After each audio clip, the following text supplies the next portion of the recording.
watching KGUN 9 on your side. Good morning, Tucson. Good morning, welcome back. May is Military Appreciation Month, but you don't have to wait until Memorial Day to show your appreciation to service members and their families for the sacrifices they make. Patti Donahue is a military mom and also the author of Friends for Life. The book chronicles the experiences and emotions of two women who both had loved ones in Iraq during a year-long deployment. Patti, good morning.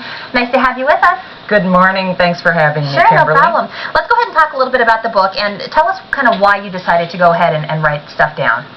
Well, we wrote the book as to honor our service members and their families, to honor the sacrifice that they make.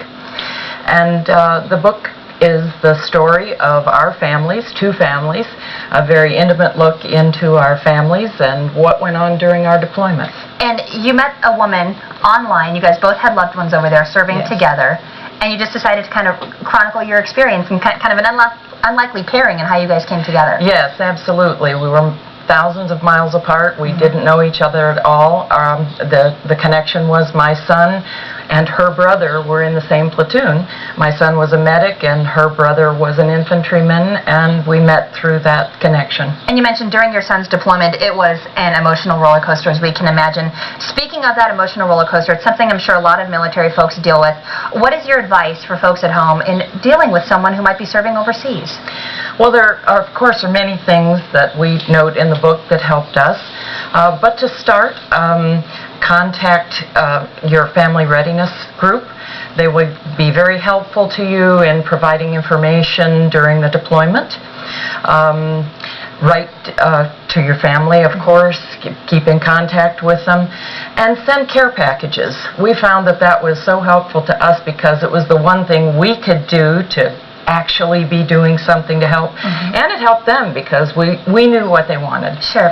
Yeah, and you mentioned to us a couple of other things, ways that you could really show your appreciation. Certain websites can help you, and a lot of these ideas are low cost or even no cost in some cases. Kind of expand on those for us if you could. Sure, happy to.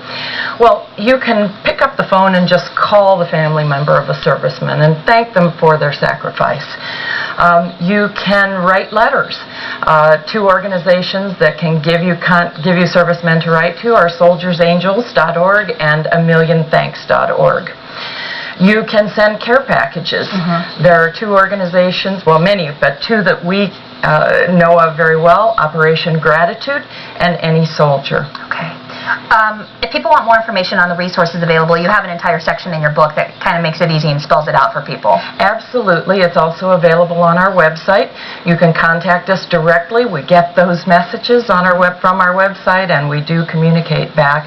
Lots of other helpful information as well. Sure. And we have posted a link to the information on our website as well. Go to KGUN9.com. Look under On Your Side news links. Patti Donahue, thank you so much for your sacrifice. I know it must be really tough when your son is over there, so thank you so much for that, and thank you for coming in this morning. The book is Friends for Life, and it's available now. Thank you. Thank you. Hey, Wall Street set to open in just a couple of